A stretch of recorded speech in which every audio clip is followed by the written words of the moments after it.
Okay, hello. So, bans so far: Pyroptere banned, the Britons and Koreans, Collins banned the Malay, strangely enough. Okay, this is not deathmatch, so Malay might actually be useful for something. Hey, magic box. And the second ban. 5 more seconds.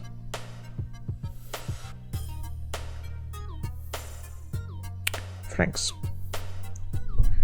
Okay, Franks, Britons and Koreans. Quite popular civs. Malay, less so.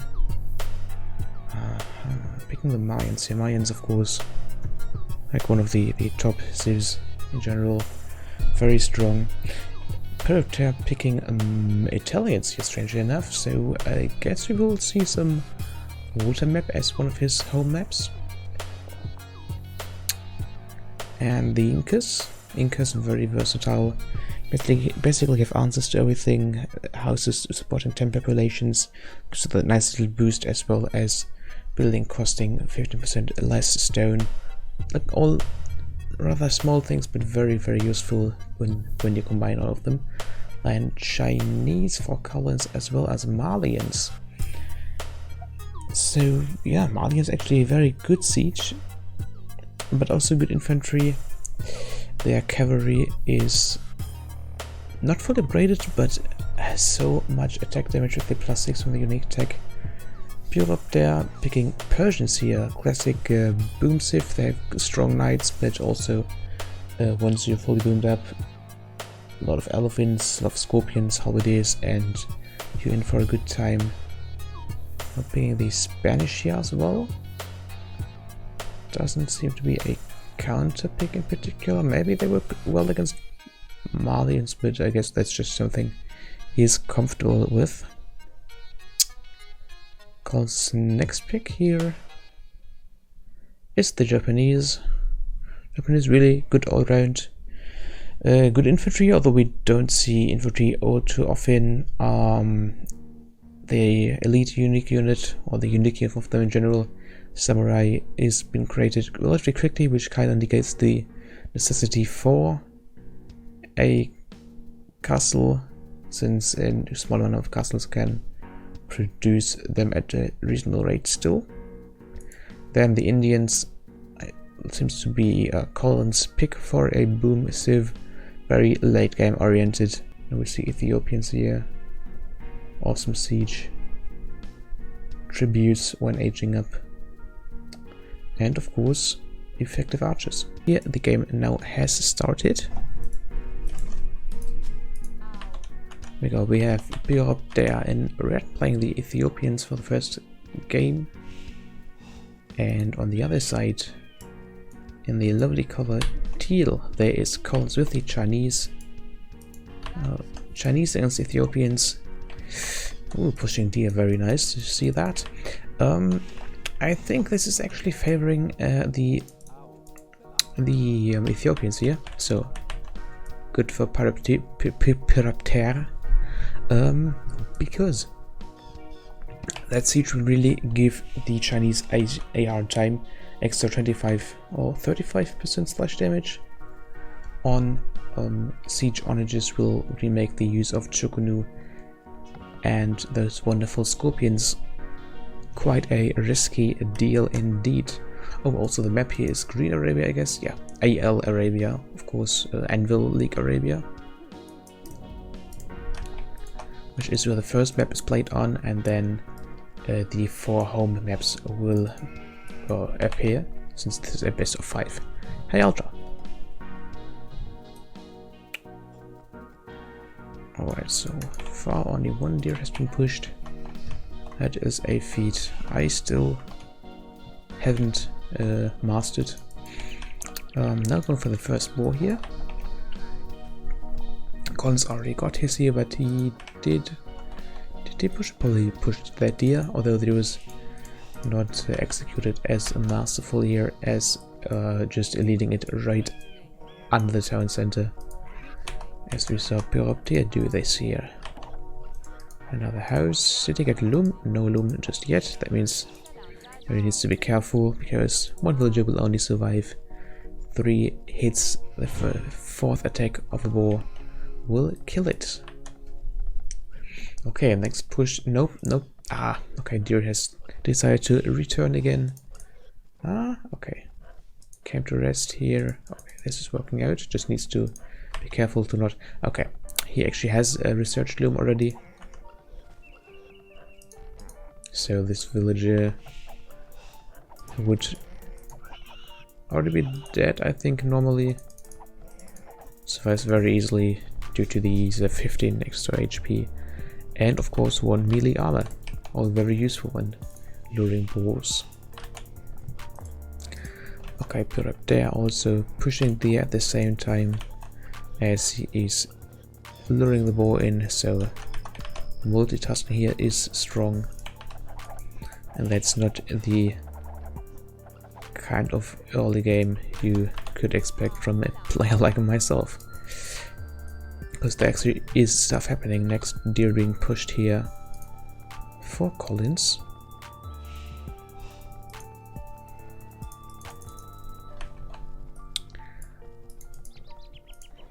And Pyroptere also getting the next one before this one has been harvested, so there is quite a little bit of rot here. On the other hand, having a deer under your town center, that is pretty good. Also, I wonder if somebody will actually utilize this here, put a mill here, because 8 deer on one spot, that is quite a lot of food. But I would just assume that it is way too far out in the open. Talking about the map, let's talk about the map. Gold here to the left of Collins' town center, but I see a very nice shape for his wall off. So it is, if he wants to play defensively, that is quite doable. Of course, the gold will be raidable from archers in that case. Pyroptere is a little bit lucky in that regard, I would assume. One wall here, one there, just nothing big. Very short wall here as well. And then wall this here with some buildings. The gold is safe from raiding. He can go for a fast castle or whatever strategy he would like to do here.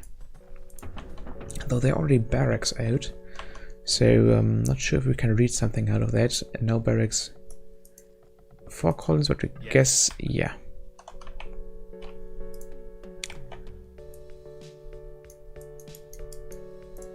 Collins already putting down his ones here as well. Let's see, Pyroptere training 3 militia, so doing a little bit of drushing. Try to keep his opponent on edge, just force as much villager time, idle time as possible. No. Putting on the second lumber camp as well for both players actually. And Collins is walling off his side as well. No palisades here for Pyroptere, only his buildings used in a defensive manner. I know since he used all that deer, there are still sheep left to take, which means the farms you would expect to see at this stage of the game actually doesn't need them just yet. Collins actually going for a stable here. There we go, and he spotted the incoming drush way before it could get anywhere dangerous. So yeah, he's prepared, or he could. Yeah, we see more walls going up here. I want this villager from getting snagged by the scout. They have been running around this area. I think Collins really needs to play aggressively here, because the map is not shaped in a way that would allow him to play too defensively. I mean, it could work, but that would require a lot of walls. There we go, actually going for the men-at-arms upgrade here. On Pyroptere's side. Now Collins, let's see, are there any more scouts? There we go, yes indeed. Third scout cavalry out, chasing away Pyroptere's ones. Now we see a quick town center wall, so if they want to get in here they need to walk right out of the town center, which of course is pretty suicidal. Archer range 4 Ethiopians here. Nope, no I'm not. Is a different player. I don't push deer. Sorry to destroy your illusion there. Yeah. Spearman here, quick thinking from Pyroptere. Of course, pushing away those scout cavalry because a single attack from that spearman would kill one of them. And this looks like no. Okay, everybody is on edge here. These men-at-arms couldn't find any attractive targets, so they just keep hitting this tail and see if they can cause enough annoyance. A skirmisher here, because if you activate the fog of war, he saw the archer range and knows what is coming. Also, spearmen, it's handy to be able to combat those. Now here, this area is walled off as well as the second archery range. Population actually quite close, 30 to 32 villages. Pyroptere has the edge on in terms of military, however, but a few defensive skirmishes should be able to keep this under control. Of course they can't fight the men-at-arms head-on, but they can hit and run and safely retreat out of the town center if they get endangered. Now Collins actually moved in here, but so far those villagers have proven quite resilient, and two scouts are dead. Only there's one dead villager here who was probably caught out in the open trying to wall, I would assume. Causing some idle time. Villagers also idling down around here. I guess they would like to build a wall.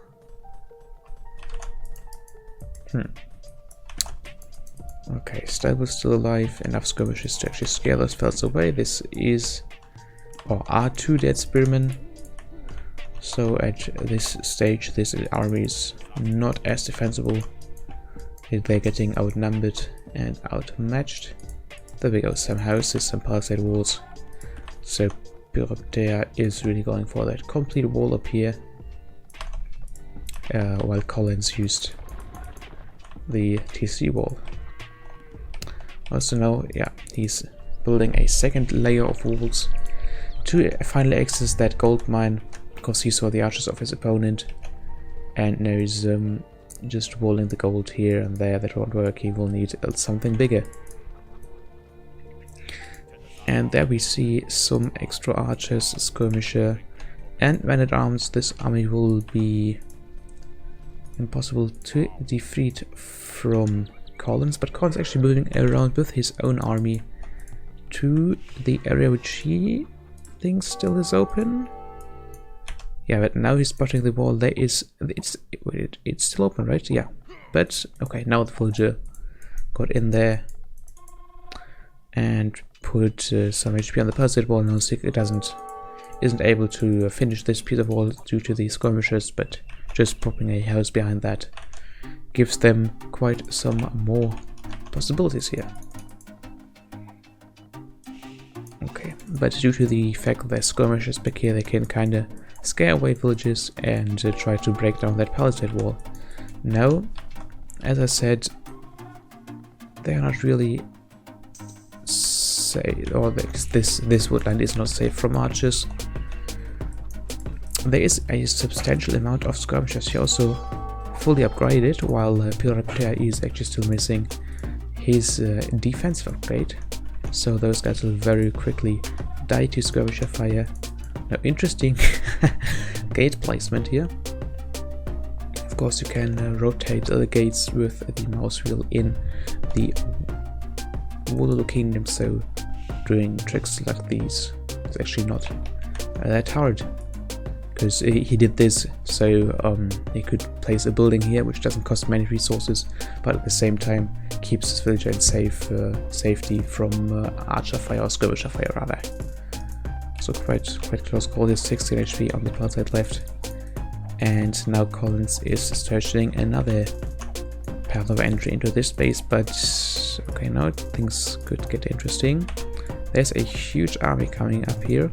Okay, but he just chooses to run away, which is probably better choice. Well, this looks like a box formation, strangely enough.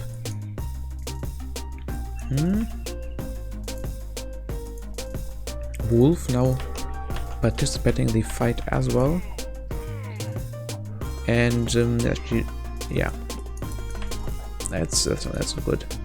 I mean, he has a hill, but this just no way he could fight this. It's his second half. Yeah, there's the other part of his army coming in though. So if you can just lure them far enough, picking off archers left and right. Actually, this might be a surprisingly good trade. Let's see.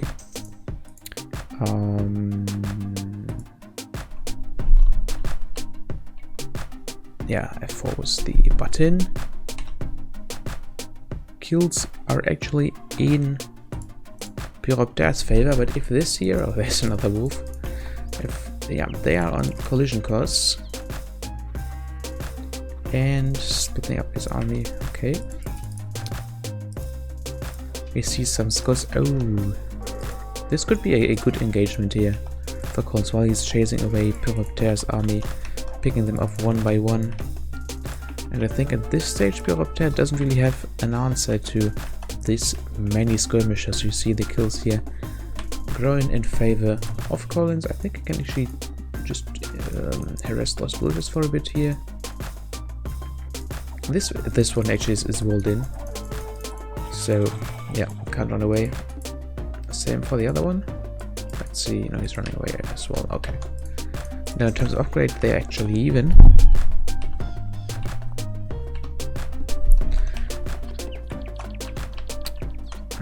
Population-wise, Pyroptere is a little bit advantageous here, which is again only due to military. Villager count is exactly the same. You see two stables being put up by Pyroptere. But now something which should not stay unnoticed is the castle age by Collins. We see a knight coming out, we see elite skirmishers, we see bodkin arrows as well, so this is quite a formidable fighting force, and there's just no answers Pyroptere can offer here, unless he goes to castle age as well. And now he's training knights. We see the crossbowmen upgrade. Of course, 3 pikemen will help him quite a bit against enemy cavalry. So the pikeman upgrade itself is free, not the pikemen themselves. But it is what it is, helping out quite a bit. We see some knights, first defensive upgrade for them done. Where's your blacksmith? Chain barding armor, so not going for more archers, but first of all forcing the cavalry upgrades.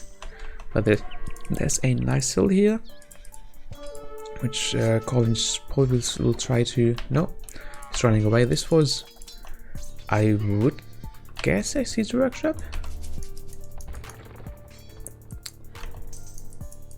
But now Pyroptere knows there was a villager around here somewhere, which is definitely not the best thing. And now we see a siege workshop in the middle coming up for Pyroptere. So the good old switcheroo here.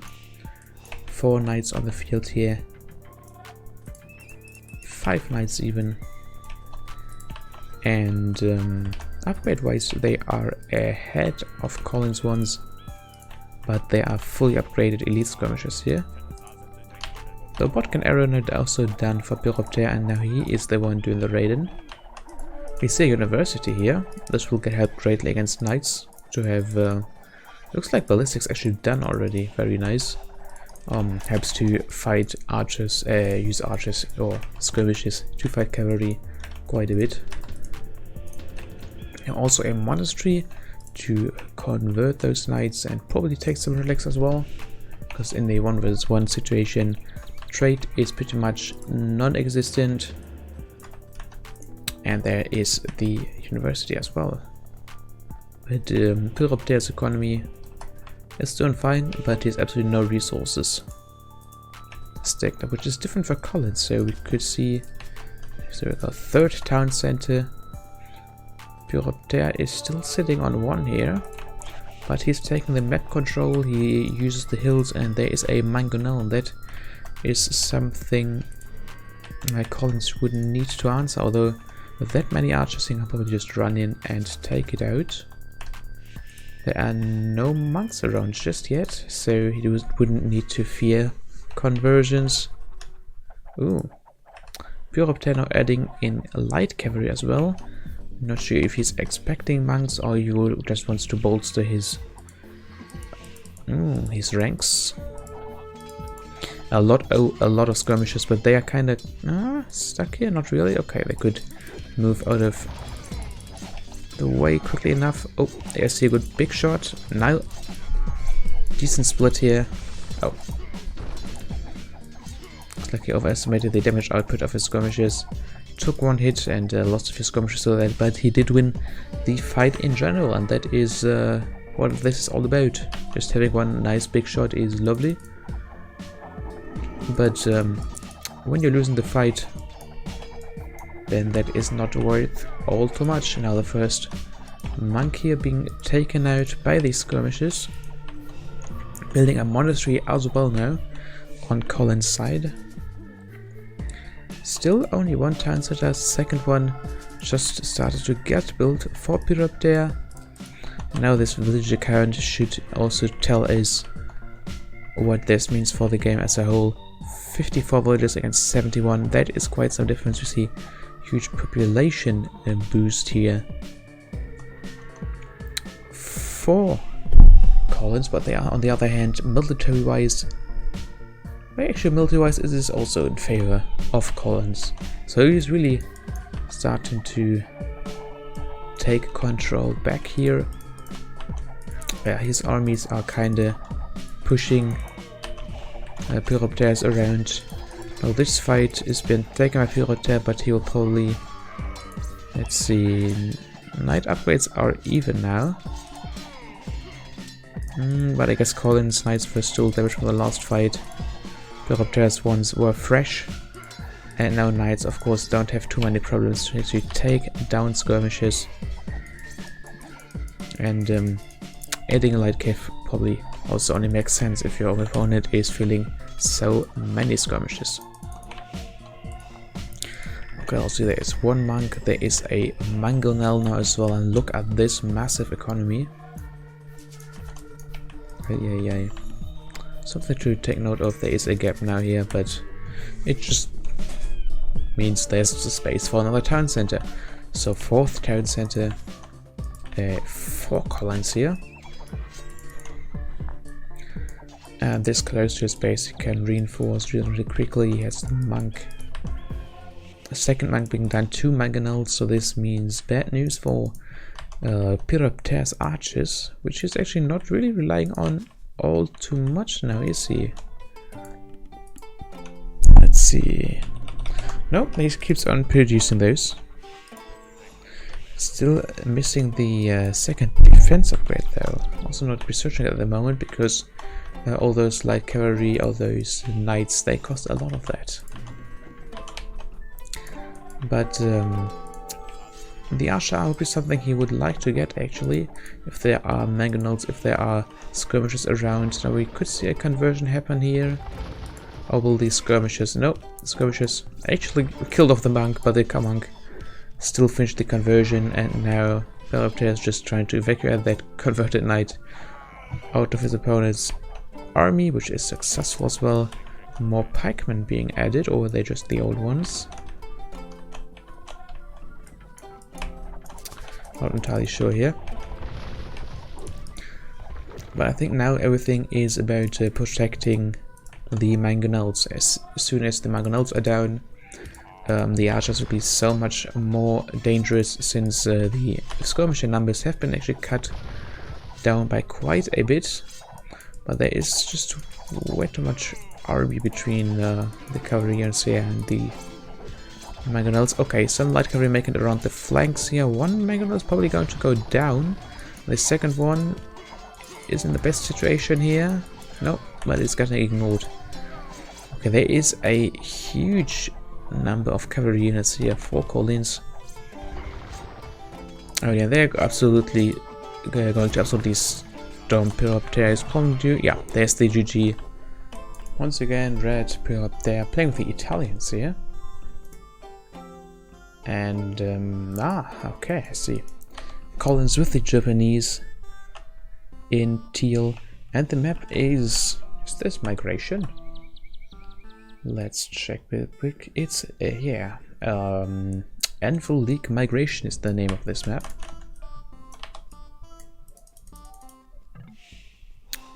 And yeah, you know, it does make sense to see which ships they picked.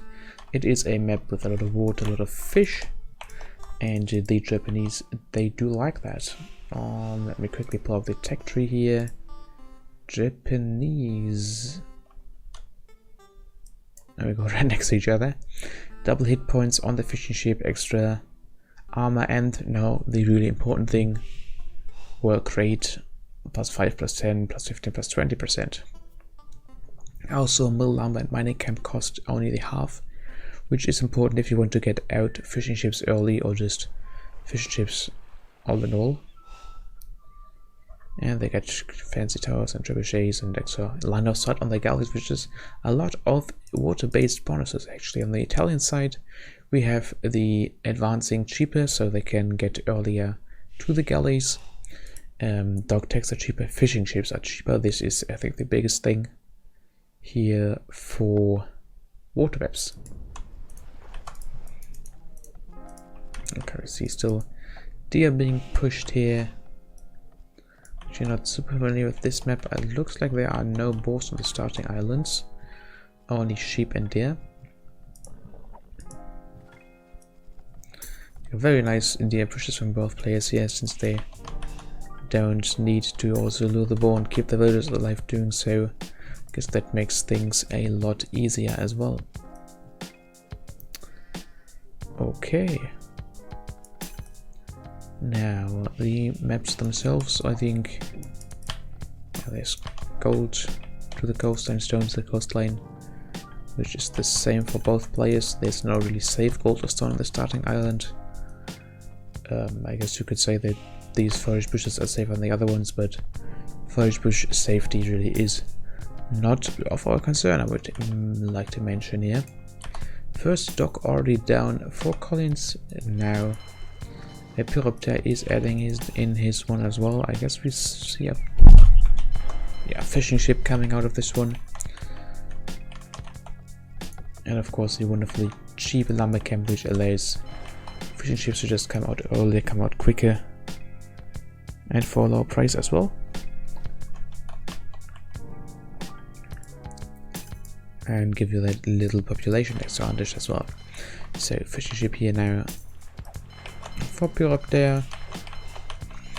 Of course, you can start later, a little bit later than the Japanese, because he has to spend those extra 50 wood on the lumber camp. But once the fishing with the dock is built, I can actually get out more for the same price. So the longer the game goes, the bigger his advantage on the water will grow, as long as he is uncontested there, of course.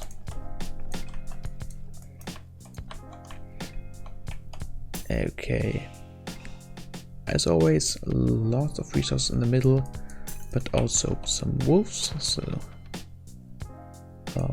yeah, need to be aware of those. But at this stage where they enter the central island, I guess that will be of no concern. Now, since this is World War Kingdoms, they could actually build transport ships in the docks, but I guess this is something we also will not see here, if I'm entirely honest, because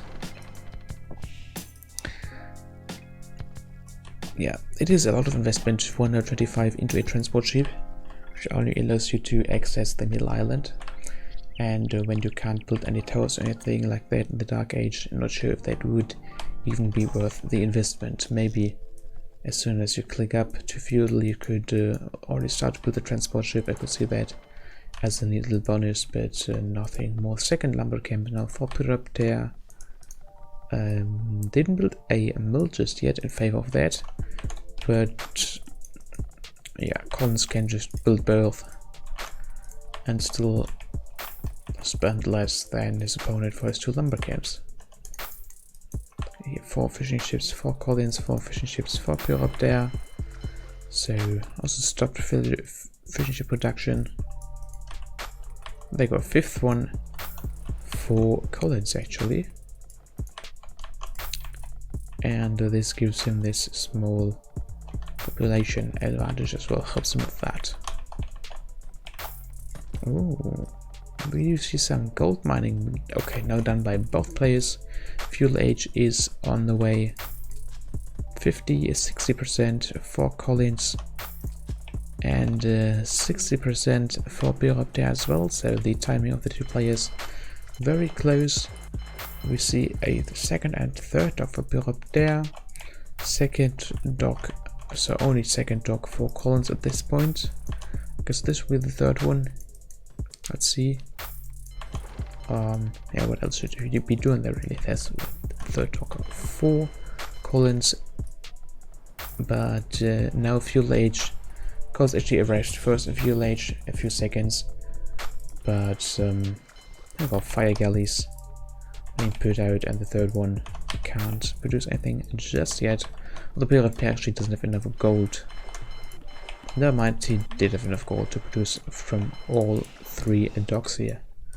Fire galley, of course, with the addition of fire galley and demolition rafts in the fuel age, instead of only galley wars, we started to see mostly only fire galley wars, with normal galleys only been used for yeah, if you were playing the Vikings who don't have fire galleys, of course, or for a little bit of coastal raiding once you already got the map control on the water. Do we see any aggressive behavior just yet though?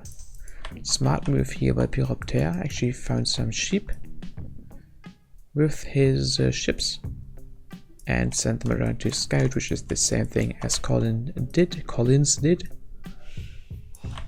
And that helps them to get a better idea at what they are actually working with in the central island.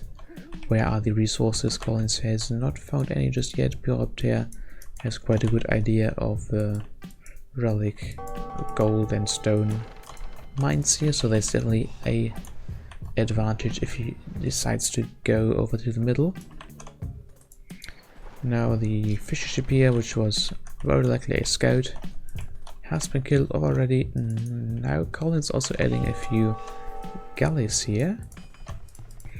There's a blacksmith for Pyroptere. We didn't see one here just yet. Okay, it's just started to get built as well.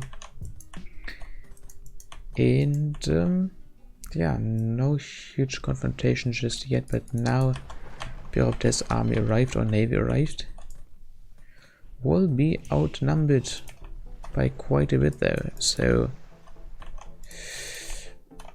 let's see if he's quick enough to take something out here. Activate the fog of war. Has the fleet been detected just yet? Okay, of course they have been, because they actually attacked the scout cavalry. And now, yeah, okay, Pyroptere needs to move back. There's no way he can defeat this army. Oh, that was fletching for Collins. I'd guess Pyroptere has fletching. Nope, not just yet. This isn't researching fletching. Okay, that's interesting.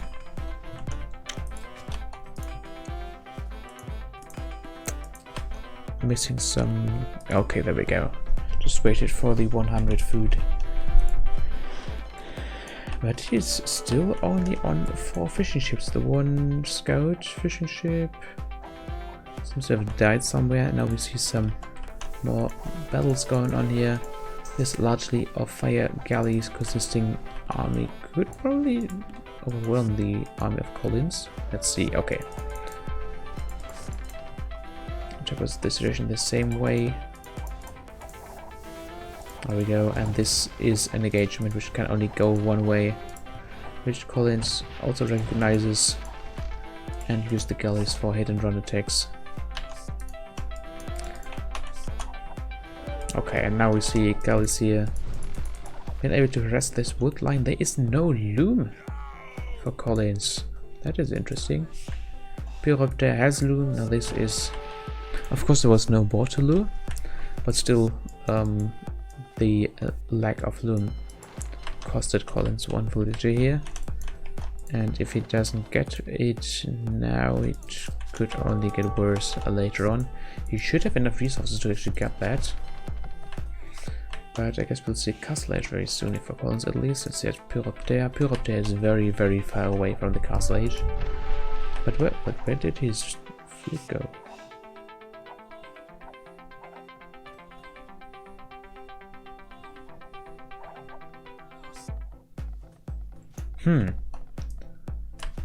I got the impression that we just missed something important.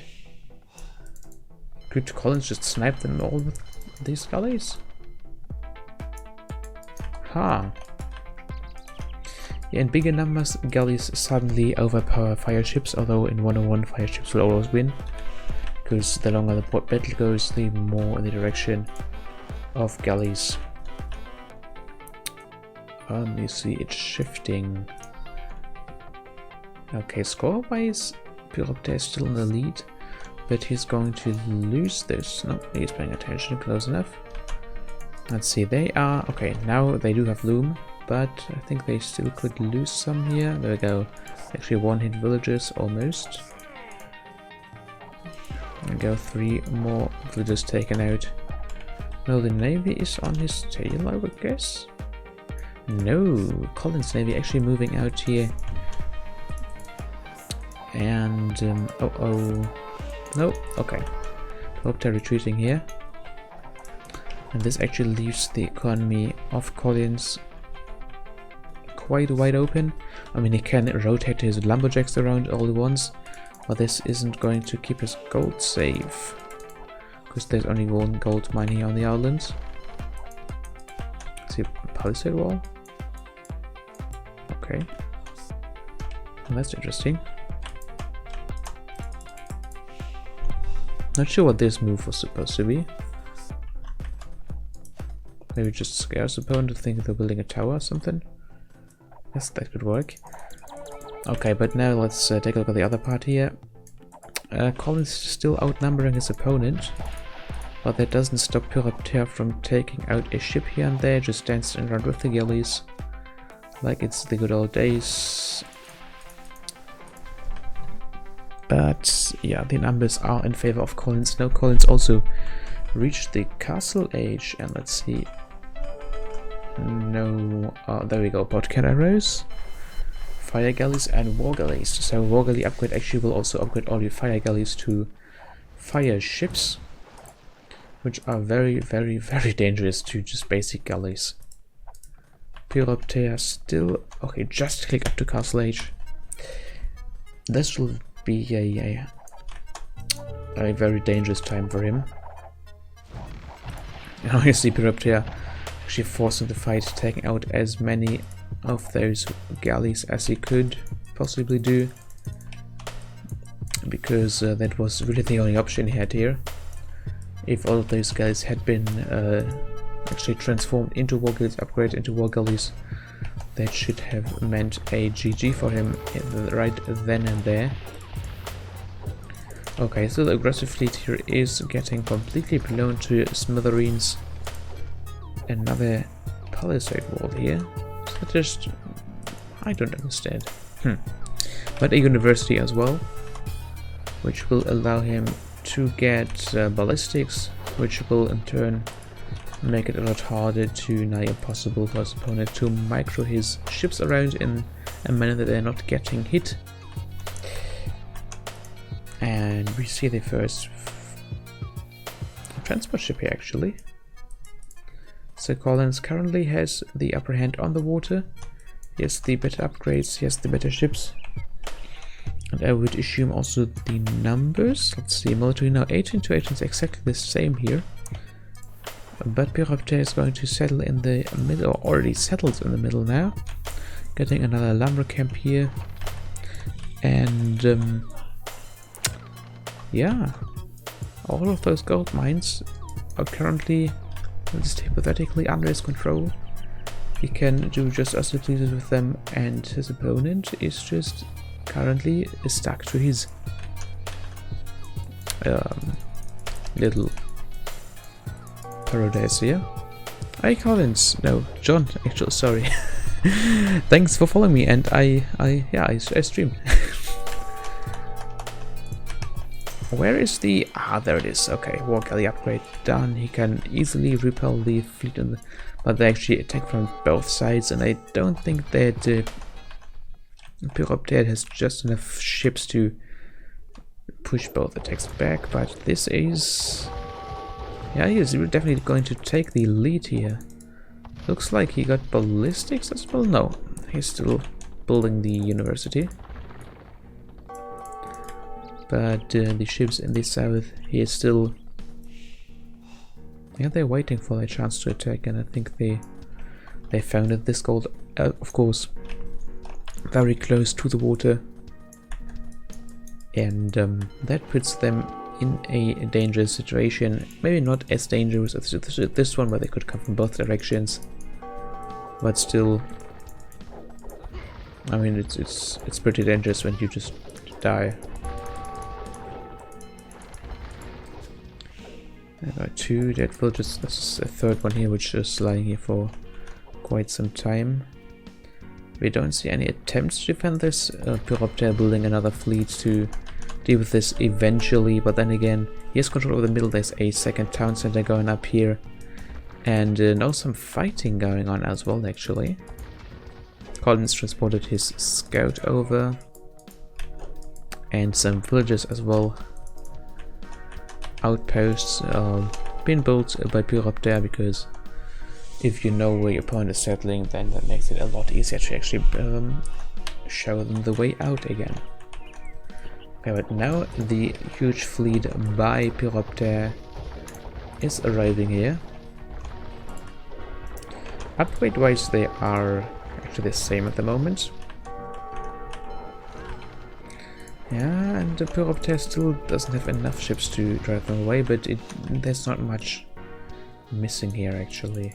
Also, those are already damaged, so a little bit of micro this is definitely doable. And Collins knows that as well. Okay, let's see how this engagement is going here. Looks like Pyroptere put them on stand ground. There we go. Which is a good thing if you don't, especially with archers, and I guess for ships as well, want them to chase down your opponents, but still be able to fight back. That's the way to do this. I see dead villages. Okay, 1, 2, and 3, and 4. Maybe a fifth one? No, okay. But still, this puts the population actually in Collins' favor here. Still has more villages, although he's only sitting on one town center. His opponent on the two, of course. There are a few lumberjacks here, but this gold mine actually isn't super accessible. Water to the one side, trees to the other one. While Pyroptere has the luxus of choosing his favorite gold mining site here. So those villages actually not really doing all too much except chopping wood, so it won't be too hard to drive them out of here with a, let's say, a single night could be good enough for that. But now Collins is probably aware of that fact and transports 10 more villages over. We could probably see some bigger things here. Likely going to take control over the right half here, where it's still uncontrolled. Nobody built anything there just yet, so just the right thing if you're starting out.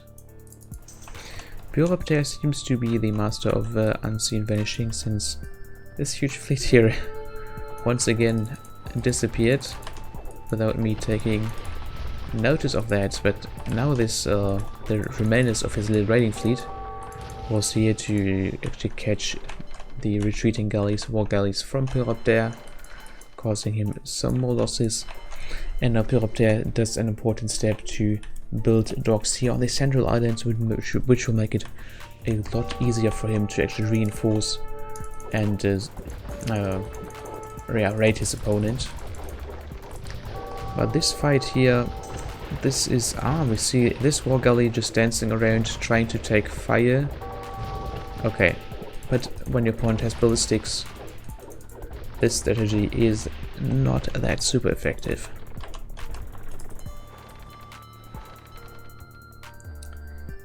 Okay, but both players are still fighting over the water, and it is not yet decided 21 against 26.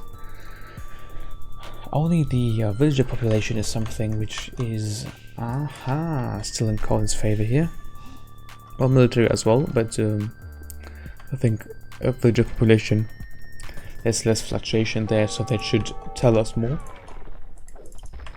There's a siege workshop here in the middle, which is actually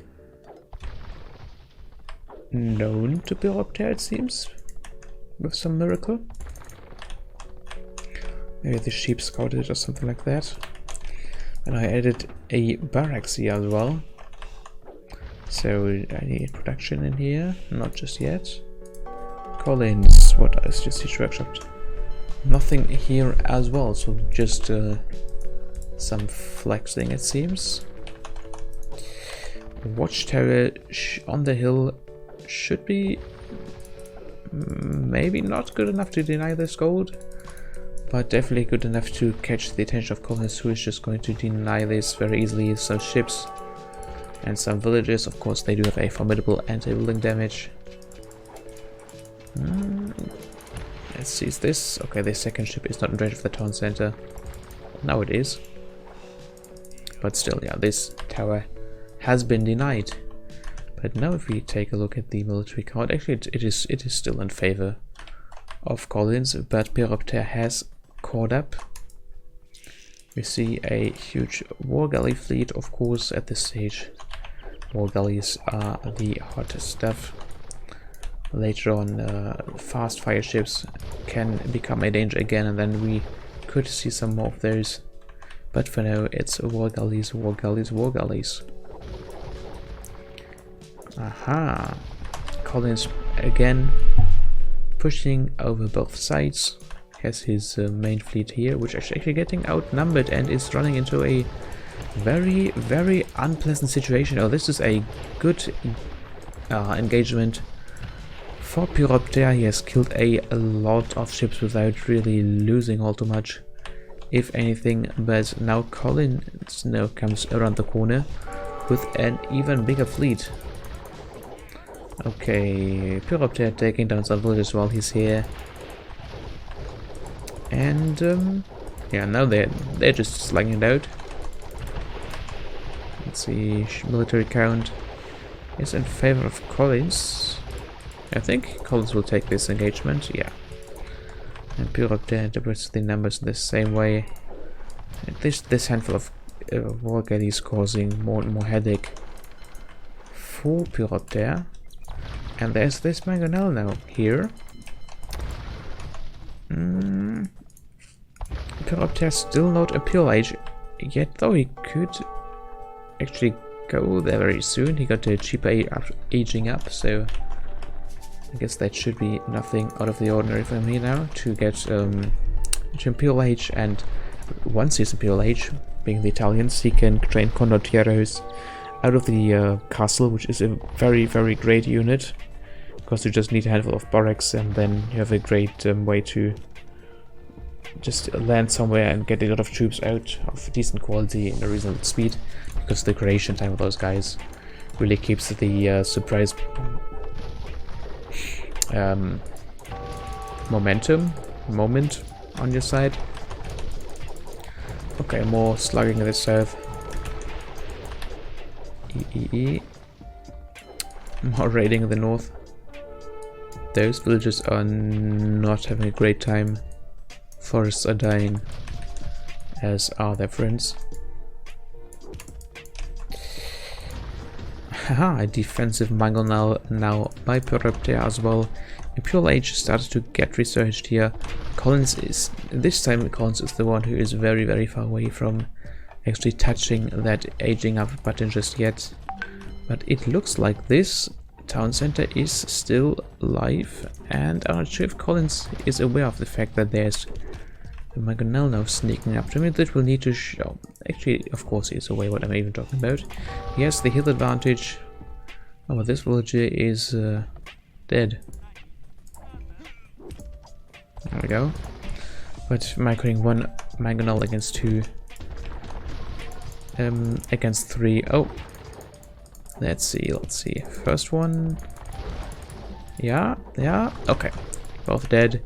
But now the support of the war galleys, this town center is definitely going down. Second barracks for Pyroptere, so it's very likely that we will see the condottiers very soon. Of course, Mangonels, unless might exceptionally well, but yep. As soon as you got a few condottiers on the field, the Mangonels are toast. Barracks for Collins as well. He didn't build any barracks just yet, yeah, so he needs to start with them anyways, regardless of what he wants to train.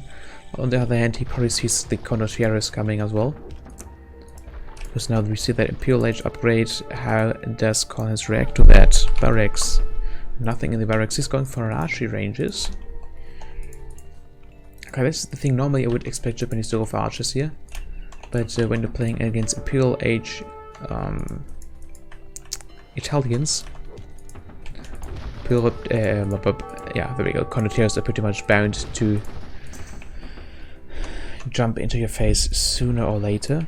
Only problem is that I think at this point the food income of Pyroptere actually is a little bit less than satisfying. As is, yeah, there we go. Some fishing ships here. But I guess that is all of it pretty much, yeah. These farms have been denied, and hence the condottier production has been cut down quite reasonably. Okay, but I think I heard, yeah, galleons for Pyroptere, pushing on the water, taking on the Mangonels on the land. There we go, Collins actually flattening his own Mangonel, without even hitting the condottier, it seems. And now Pyroptere is taking control over the middle by brute force.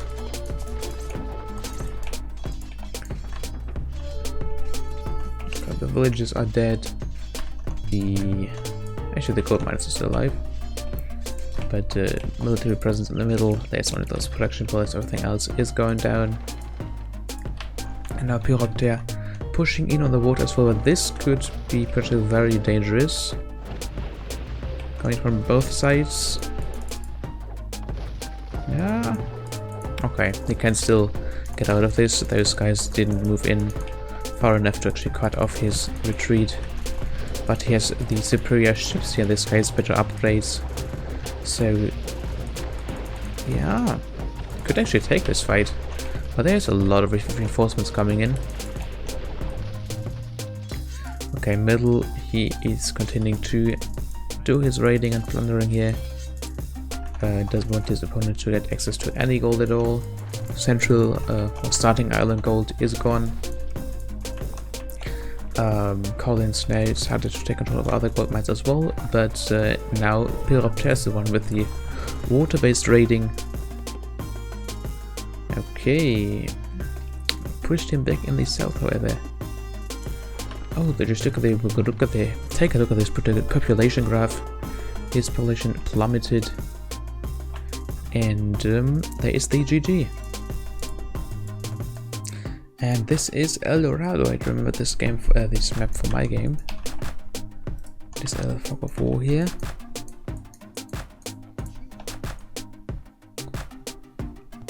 This does look interesting. Now they are very close to the middle, actually. Is that always the case? Because just look at this. Wow. I mean, it's a little bit further away for Pyroptere, actually. Of course, again in red here. On the other side, Collins can just, yeah, it is next to his base basically. Also, Collins playing with the Indians. Incas for Pyroptere.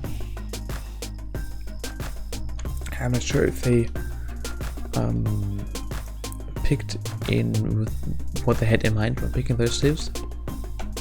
So for the Indians, they can, if they have a lot of gold, they can really go big.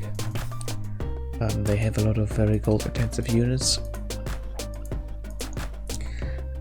and that's not as bad as with the Turks, I would say.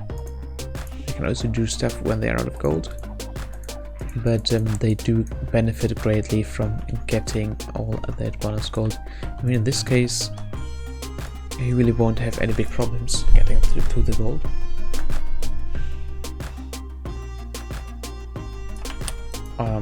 And on the other side we have the Incas, which actually do have quite nice trash units, but also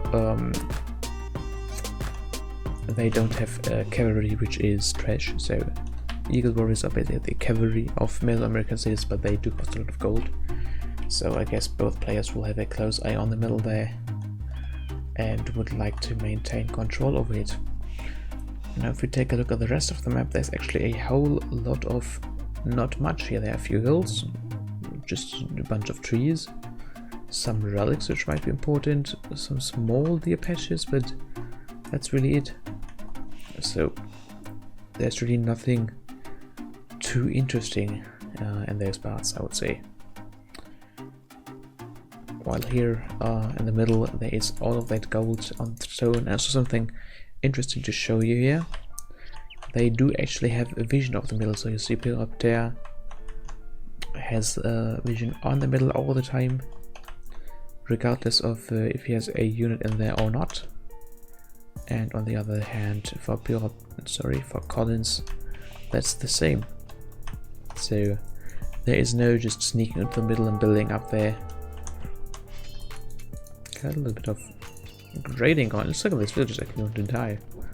Pyroptere probably caught the villager who was doing the lure from the boar. Was on the wood line, so that's the thing. The tree lines are quite far away from your starting town center, so it's kind of dangerous there. And I mean, you have those great fish here, which are really great things. Fast to gather from, there's a lot of gold on that. A lot of food, sorry.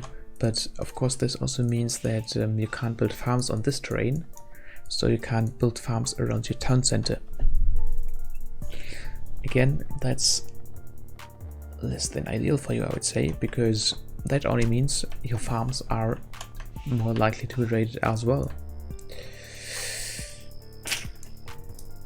So this map, not only it does force confrontation basically by having the middle visible to all players and having most of the gold in the middle as well, only 2 stone and 2 gold mines per player outside.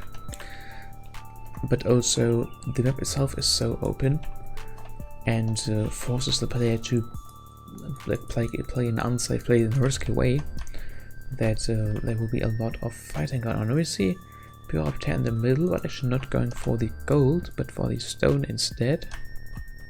So villages on the way, building houses and palisade walls, and the gold actually forms a nice natural wall on the front, which is assisting him in that endeavor. You can really, with a few key buildings, get the middle completely walled off, and that is something I like to see. Going very aggressive, pushing for the middle here. And I'm not sure if you will go for towers necessarily, also for aggressive towers. We'll surely see 1 or 2 to defend the middle, because as I said, it is quite important to get all those resources. Now he's going for aggressive tower rush. Okay. I see barracks for Collins there, and that is really doing him a huge favor. Because not only, of course, he saw the middle and those guys chopping, gathering stone and moving forward on that stuff, but he also had vision over this area. And now this... oh no. This tower is never going up. Moving in with a sufficient number of villages and just pushing them away. Now, Pyroptere is trying to build it tower over here. But there is a lot of villagers. Okay, actually all but one. Moving back. And the aggressive tower rush kind of failed. On the other hand, it is kind of obvious if you tell your opponent, hey, I'm going to do a tower rush, I gather all that stone, and then all of my villagers from the middle suddenly walk towards your direction. Okay, now taking the first villager down with the tower here. Now it's actually, again, moving back to that tower, maybe I want the call a little bit too early. And this tower could be coming up after all. Okay, second one being built here, that is a smart move. Because Collins noticed that something was not well. Move villages over. But of course, if this tower is going up, it's being covered by that one. And that's going to give him a rough start. Okay. Defensive tower for Collins. But I think if Pyroptere garrisons the villagers here. Let's see. Okay. Collins once got up and it has a little advantage, and this one actually attacks this house. Which is the autofocus, I think. Just the closest building or unit gets attacked. What is swiftly corrected by Pyroptere, ungarrisoning a villager, repairing a little bit, garrisoning again. All the usual stuff, but this watchtower is standing on a hill and shooting downwards to the other one, which means it receives less damage while taking more. No, it receives less damage while dealing more damage. And that means it's really hard for Pyroptere to win this fight only with the investment of reasonable numbers of resources. Actually moving forward with some villagers to fight at the base here, forcing Collins on the other side to repair his tower, which should allow Pyroptere to shoot at the villagers. There we go. Oh, okay. But Collins just directed to that swiftly. Oh yeah, that's some archers now for Collins. And they will of course disable Pyroptere from walking too close to the tower, just attack at the base where the tower can't shoot back due to the lack of murder holes in the feudal age. But not only that, the archers also can move out and attack his opponent because he knows that this base is completely open. Woodline is far away from the town center. There are the farms, if there are any. I mean, still working on the sheep. But yeah, the farms can't be around the town center. And now Pyroptere himself gets forced to build a defensive tower here as well. Okay, repairing this tower once again. There we go. Colin caught that, attacked the villager, but before the villager could die, last second, Pyroptere garrisoned it again. And how do those archers do here? They are walking around, and let's activate. Yeah, he has no idea what this area looks like. Running to the right point, incidentally, of the gold mine, the stone mine, and the gold mine over here, finding both on a reasonably speed, but there's actually nobody here because everybody's in the middle gathering stone and gold there. Archer range for Pyroptere here, barracks back home, and we could see the first villager down. No. Okay, Collins could have taken this out if he just tried.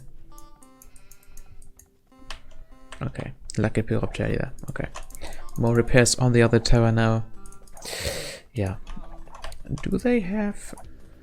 Yeah, okay, in addition to the hill advantage, Collins does have fletching, while Pyroptere is still missing that, so not only missing one range, which helps with the attacking villagers running around.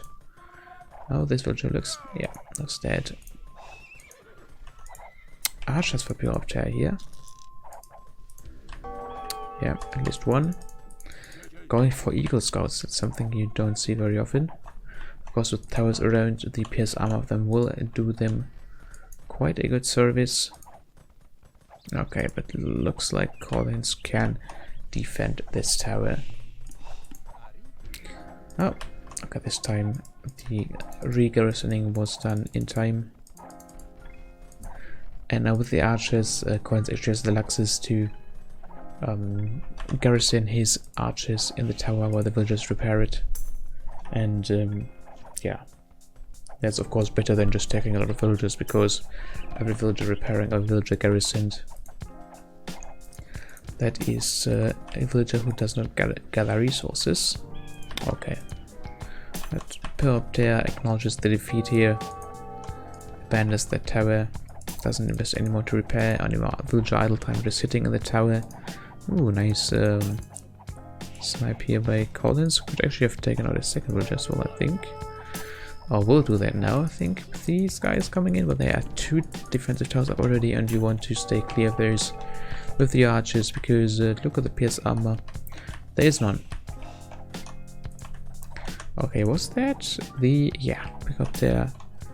Just got his fletching upgrade as well. As I mentioned, when there's towers around, when there's archers around, this is very, very, very important. Still nobody going for any skirmishes, just archers. In the case of Pyroptere, that is understandable, because he has all the resources he wants to have in the middle here.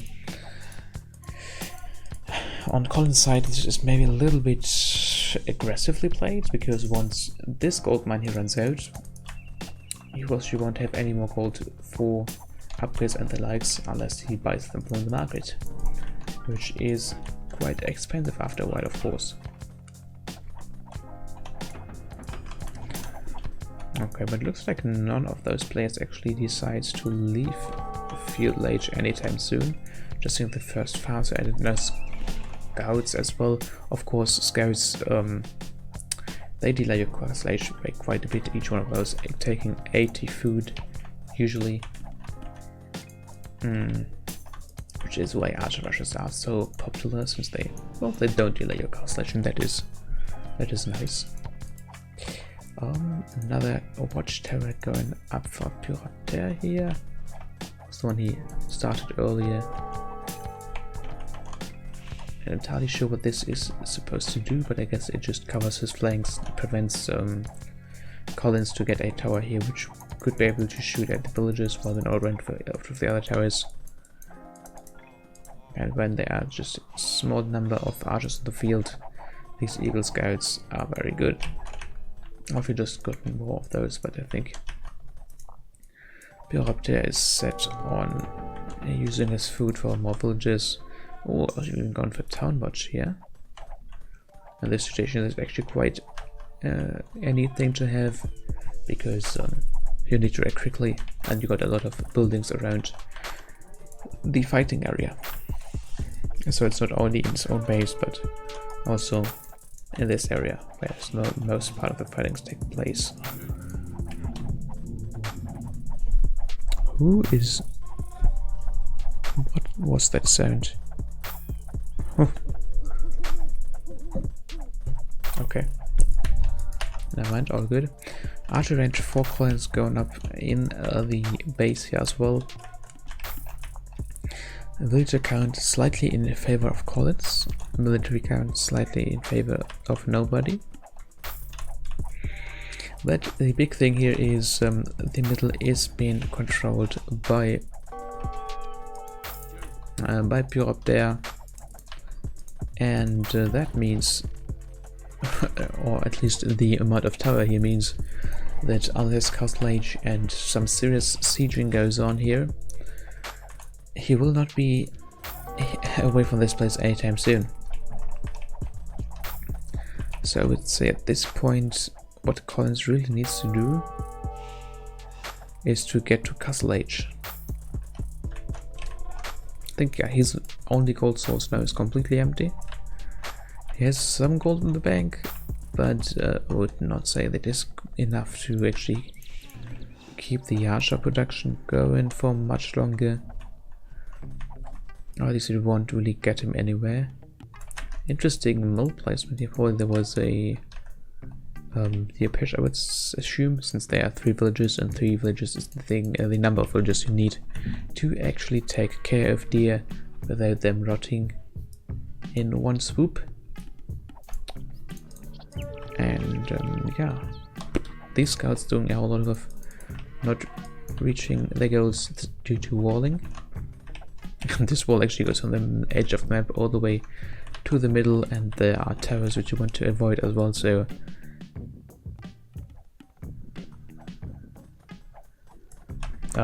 that is quite something.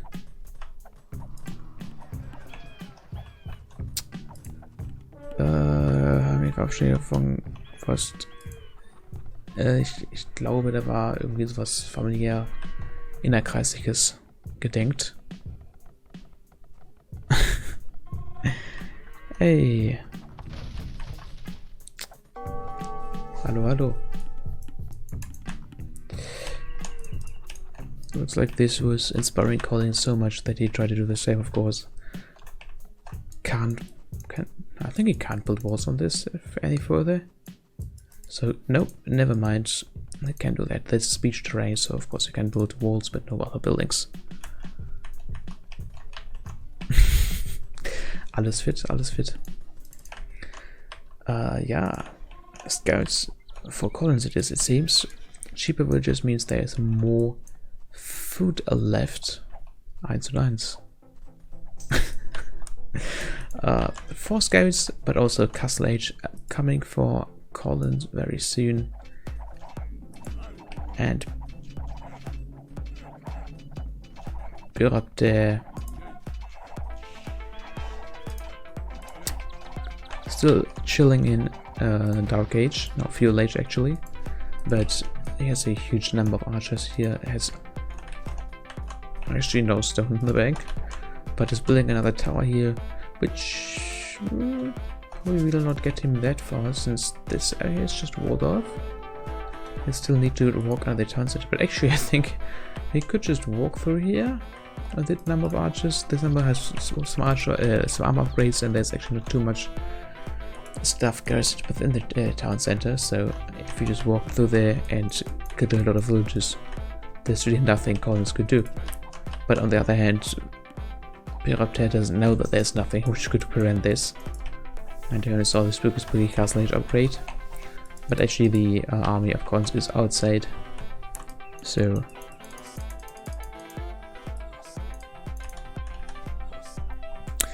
Mingo Daily Bot, hello, welcome, and thanks for that follow.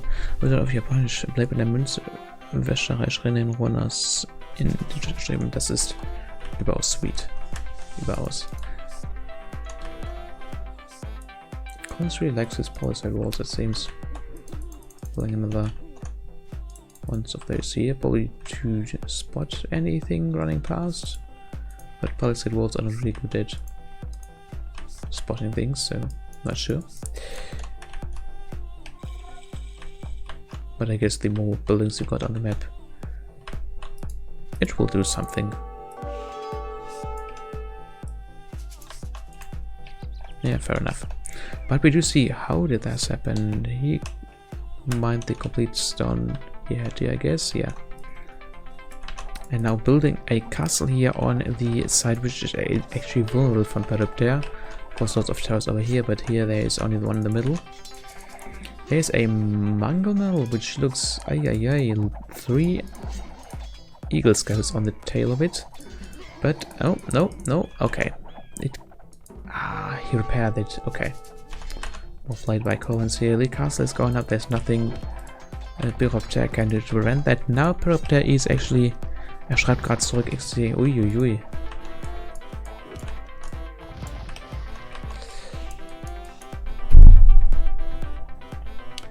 Yeah, Pyroptere now in Castle Age as well. He has the crossbowmen, actually more upgrades, although they got their way later, but he just has the resources to do that. Okay, but you don't need armor upgrades if you're doing the raiding.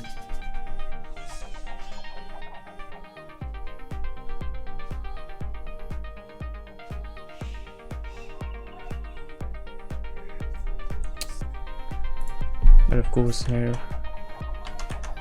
a Pyroptere getting in here, and there's nothing Collins can do about that now. Castle in the middle, 2 mangonels, but he will need to repair them actually, because otherwise Witcher will just, yeah, there we go, going for the repairs.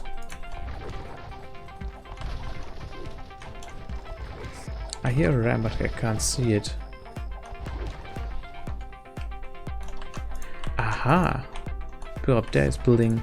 There we go. Got rid of the archery range here.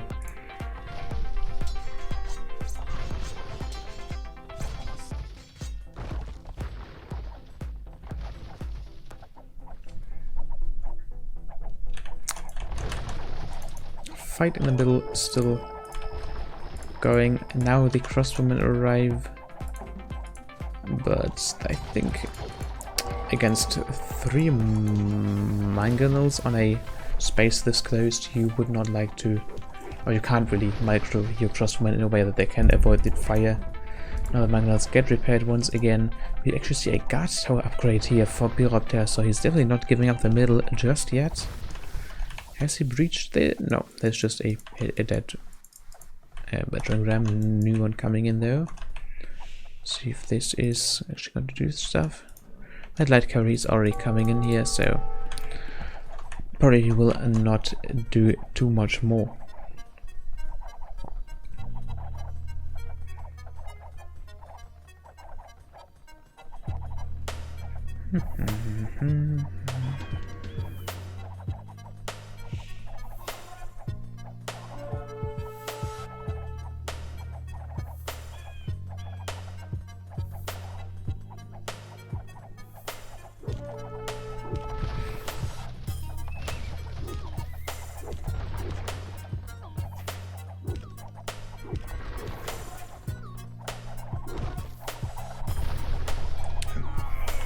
Okay, more light cav. Of course, Collins. Let's take a look at it. Yeah, okay, 200 gold.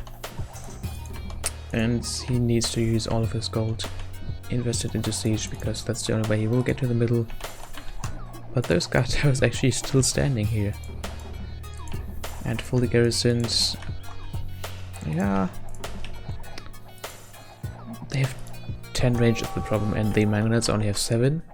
So if your mangonels are attacking the tower and your villagers are repairing your mangonels, the tower can just kill and focus down and kill the villagers.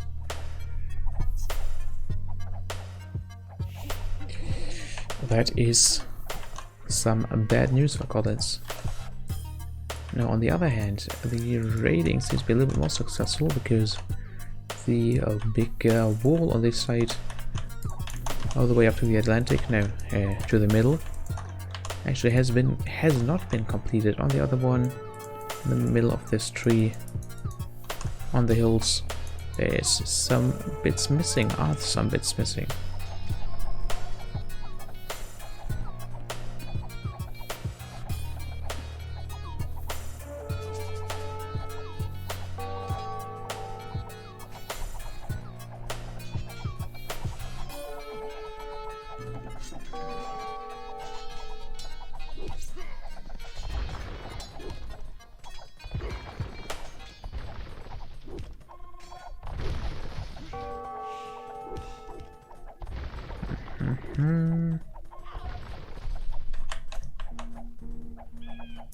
Okay, one mangonel going down.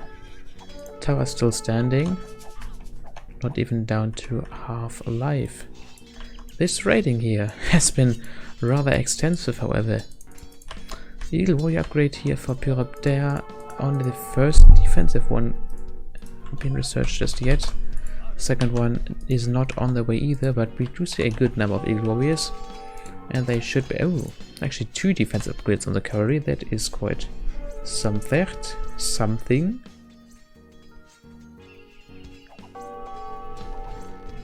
Oh, and now since the crossbowmen are isolated from the cavalry, it will be not a problem, not the slightest problem, to actually take them down with those Eagle Warriors, even with micromanagement. Okay, now where did the mangonels... Oh, mangonels actually back here, since somehow, yeah, this house got taken down. Not sure how many attempts this took, but now Pyroptere is just doing the same thing which Collins has done to his base. Only with a nice split, very good micro. Oh, another split. Oh, oh. And now what? No. Okay. I guess you didn't need to do that for the last one. Since I think this should now be the nail in the nail in the coffin for Collins, because there's a lot of economy here, but they can't go anywhere. No army inside. Defend middle is still not under his control, and Collins calling the GG there. Now, also second game or third game going to Pyroptere, so it is 2-1 for Pyroptere in this best of 5 so far. Oh dear, it is Fortress Regicide. Oh, this is some sweet stuff. I hope we don't see a king death in deck minute 2. Sure, if you know the game, I'm not sure I actually played that. It was some high level game where one player actually deleted a piece of his wall to lure the deer in, push the deer in or lure the boar in, something like that. And then one of the opposing kings actually walked in there by accident, and then was walled in his opponent's fortress, and which just was the GG then and there, because yeah. But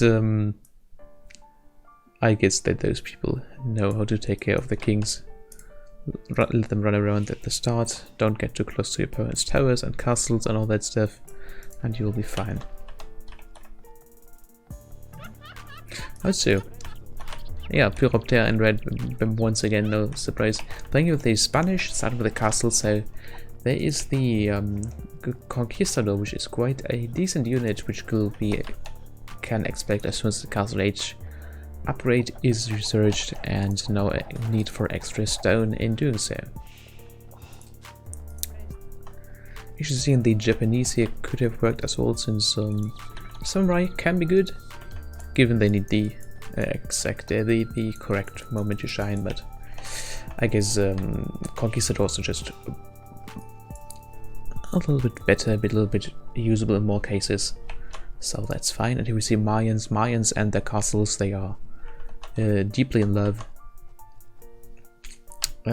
Plumed archers, one of the best and most versatile units, one of the comparably few unique units we've actually seen in most matches you see this used to play, because they are fast, they are reasonably non-squishy, they have ranged attacks, and that is all the things you could expect there.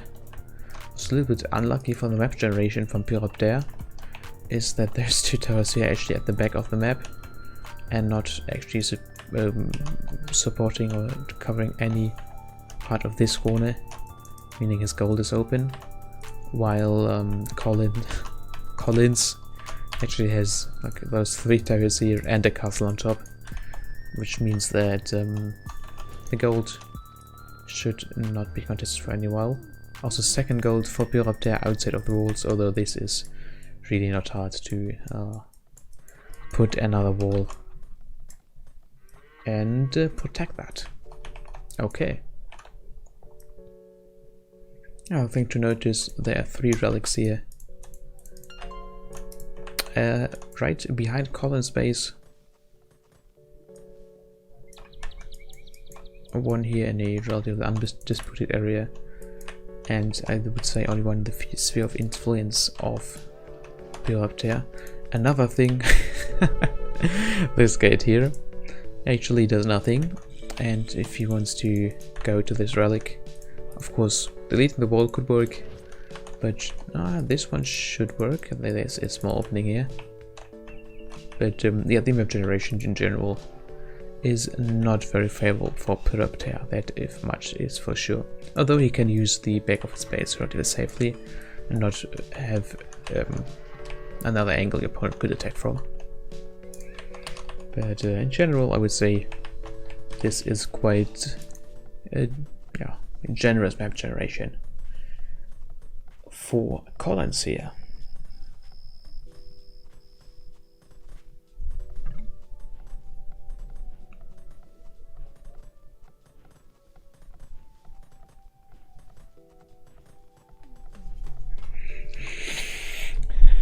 Okay, fuel age for both players. No huge surprises. Population is in favor of Collins by 3. That is in this. Wait, don't you have?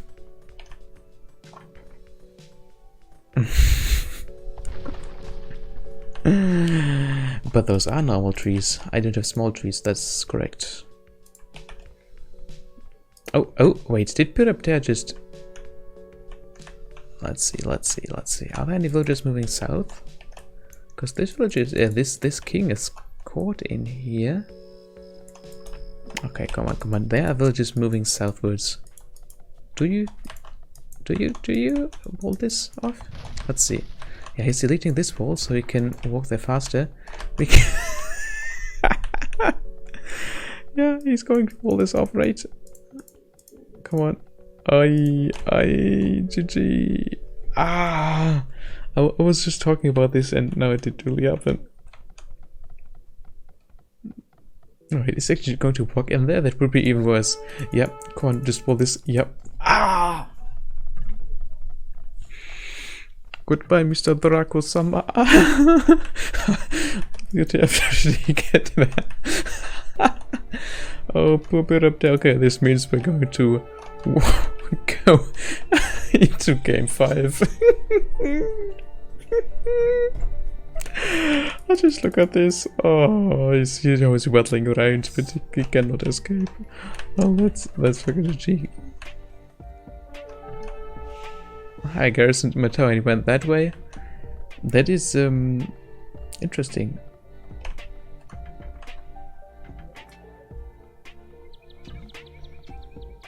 I guess he was standing like somewhere here and he garrisoned, so when Wolof was finished here, he needed to walk around here to go to the tower, and then since this was walled and this was open, the closest he could get to the tower was to go to the base here. This meant the king walked in this base, and once he was in here, okay, Scout tries to get in here, but that's not going to happen. And there's the first plumed archer. Both players cast Ash, by the way, but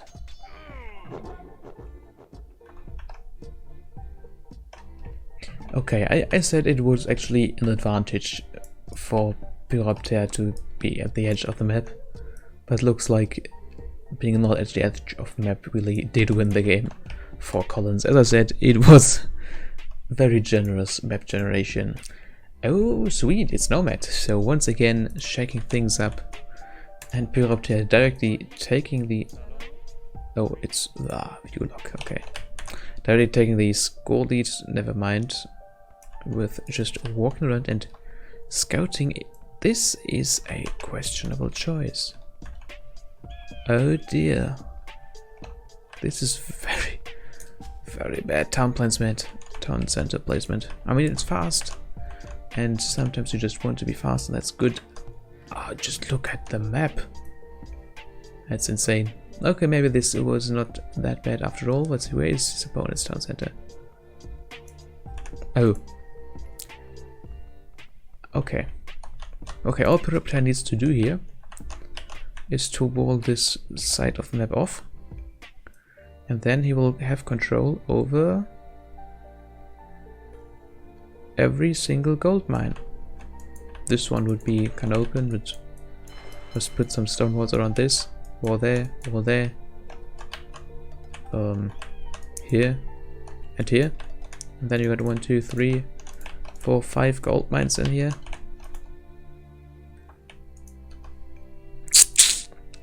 Ein Ligacast, ein guter Zeitpunkt für den deutschen Trash Talk und Geplänkel.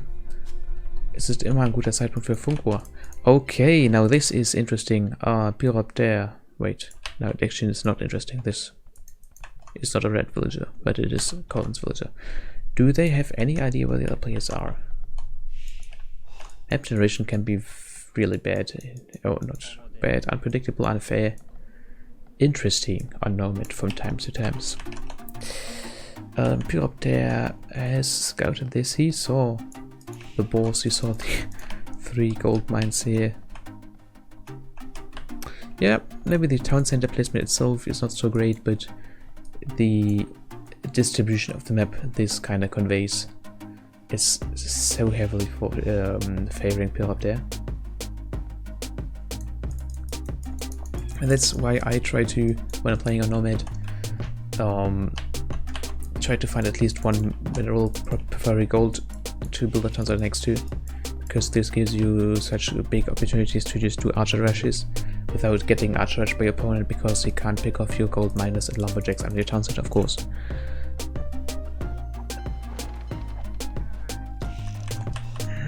Morgen Mathe 2 nichts gelernt und werde durchfahren, meine Time to be alive. Mathematik, Studium.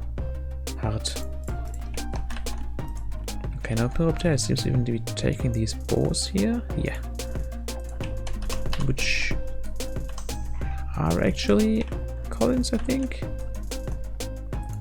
Wait a second, did Collins see this? Yeah, he probably saw the boar running off, so he's taking the next one way before the first one has been actually properly taken care of. He also doesn't have loom, so this will be kind of interesting to see. Oh no, he just lets it walk there and then I guess rubber band it back. Oh dear. You need to be really careful if you do those stunts to not accidentally attack it back with one of your villages who are... Okay, oh no, it stays here, that's good.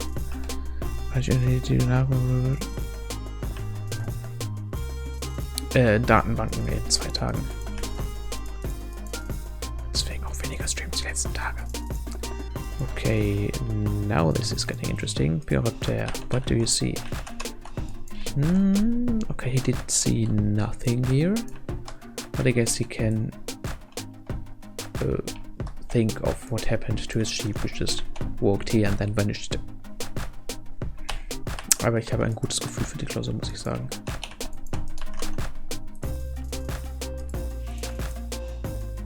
Okay, now it also sees that the area here is actually trampled grass or something. Oh wait, did the boar just run back? Oh dear.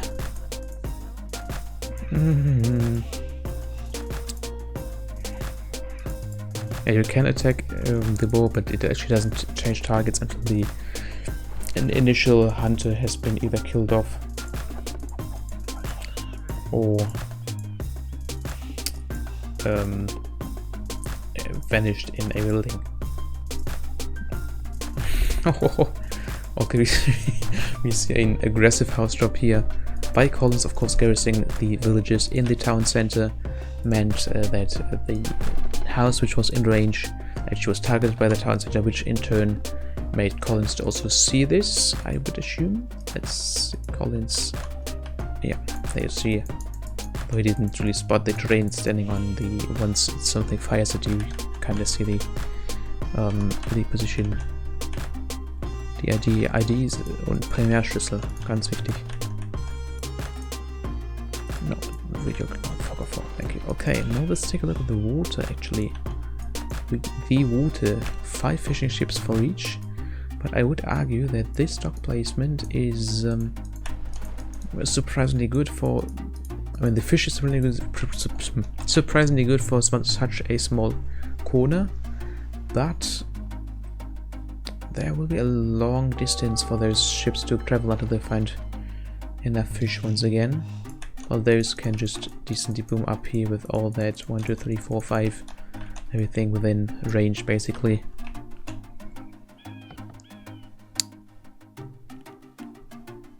Datenbanken ist jetzt der dritte Versuch. Stone mines. Is it going for a tower drop or just... I would assume a tower drop because... Let's see. Do you know your opponent's town center placement? Yes, indeed. Okay.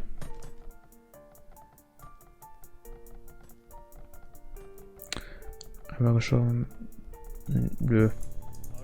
Regelstudienzeit ist eh ein Ulk der Medien. Die ist in den seltensten Fällen Realität.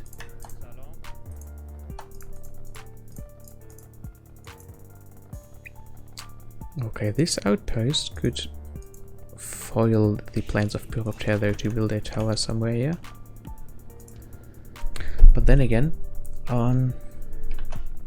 okay, this is way less impressive than I would have expected. But I guess Fuel Age will give them a huge boost to their...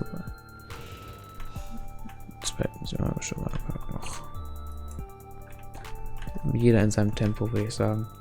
But actually, Pyroptere doesn't really need to do that tower drop here. He just needs to wall this off. Okay, maybe here, there.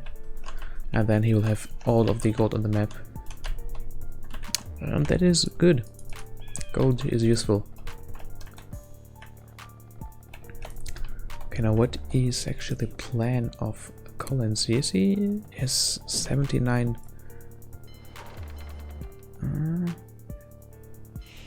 He's going for a full fishbowl, it seems, too, and probably a third dock down here. Not going for farms, instead going for full water, but Pyroptere is already water, and Collins is only on 44 food. So a tower drop now would completely ruin the game for Collins, since there was just no way he could defend against that. I mean, once the first 1 or 2 towers are down, of course, which he then can't just rush. War das sogar glücklich und gleich. Okay. Ja. Fortbilden ist wichtig. Aber es gibt auch Grenzen.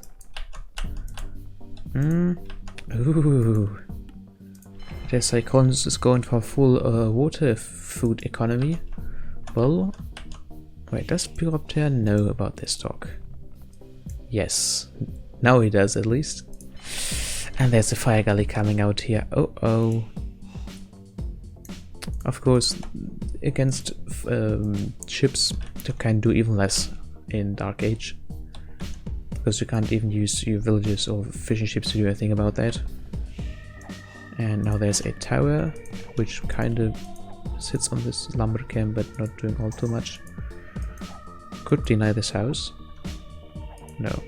Oh, he does, okay. But yeah, this wall off here gets more and more complete, and that's the important thing. I think there's another dock coming out here as well. And those fishing ships, they, well, they're toast. So interesting thing here, score is in favor of Pyroptere. Population population is actually in favor of Collins. And now going for multiple docks down here. Let's see how Collins' fuel age is doing. There we go, just clicked up. And now this, the big number of fishing ships here also getting targeted by the dangerous fire galley. Let's see, is Pyroptere preparing any more? Yeah, building a second one here in the north. Okay, this will very likely be the end of the water economy of Collins. I don't think that he can get, although with multiple docks in the south, he could maybe contest the water control of this opponent. There's a outpost here unfinished, which we'll probably also don't see. A militia being produced? Okay, now it's getting wild. And a market. Contesting the deer spot as well. Things are really getting spicy. Yeah, Collins just searches resources, I guess. But there are none. Let's see. Okay, this is unfortunate. This stone mine just out of line of sight for Collins. Is there anything else down here? Okay, this way. There's only a single stone mine in his half of the map. No gold mines. Oh dear, that is... oh, that's painful. There is a villager of Collins over here though. I guess that was the one who was trying to build the outpost, but got chased away all the way over here. And now Pyroptere even has some deer, some spare board, so much gold and stone.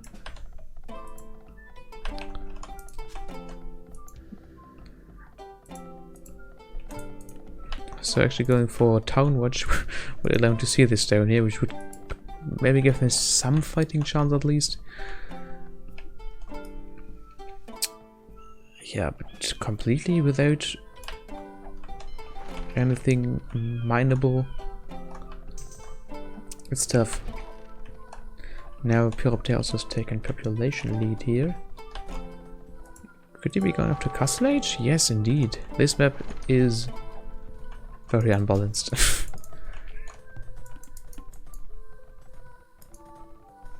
Yeah, once again, I was wrong at the beginning. You don't need to put down the town center on a gold mine if you can just take all of the gold off the map instead.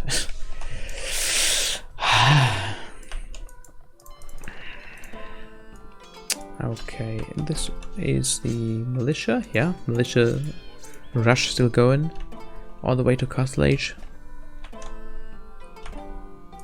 Is this open? No. There are houses here. And now Collins actually fighting back on the water, but each single one of those fire galleys is costing a lot of gold, which he honestly does not have in the slightest. I would say as soon as the Castle Age upgrade here hits, he should surrender. Ah, he will find the stone though. See this? There we go, found it. And directly putting down the house. Okay. And there's the mining camp as well. Über Konflikte Studien selbst in solchen Momenten. Man arrangiert sich mit solchen Sachen, einfach auf sich selber achten. Gucken, dass man klarkommt. Nicht überfordern, aber auch gucken, dass man tatsächlich auch hin und wieder mal versagen kann. Das ist, kommt halt vor.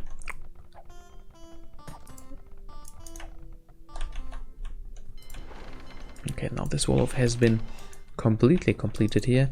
This castle will be given... I mean, I would criticize about this castle that is not denying any resources.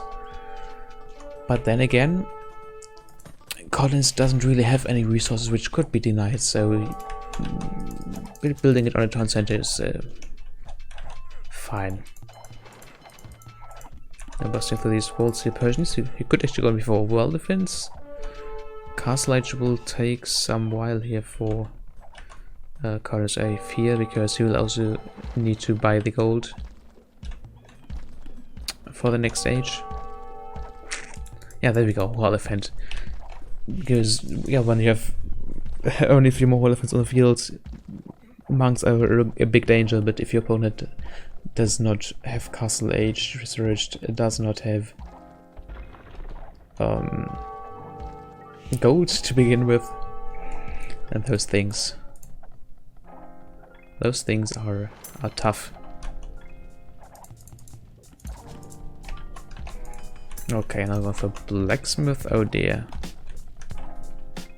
I mean, this is the 5th and final game of this best of 5, so I can understand why Pyroptere does not want to give this up just yet, but let's say the odds are really stacked against him here.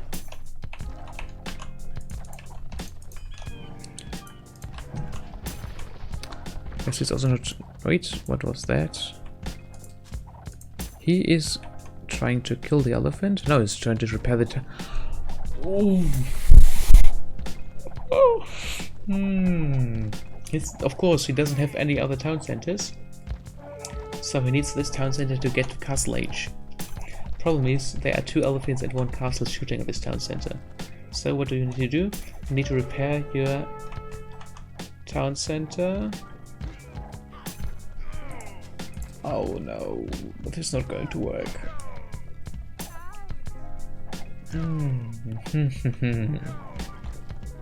Yeah, this is over.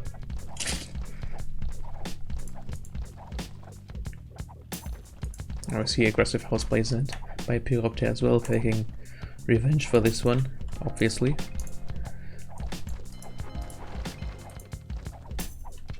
Why is there a scout cavalry here? Of course, as well. The upgrade.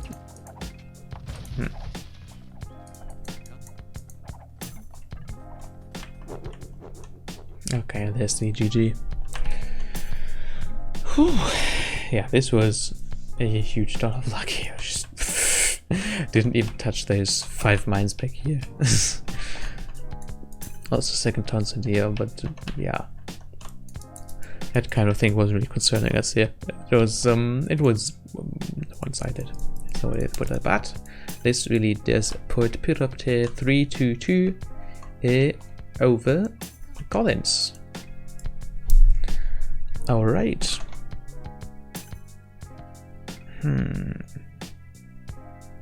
I think I think I will leave you here. I would like to thank you for being range and participating in the chat, viewing, and all that stuff, following as well, of course. And goodbye until next time.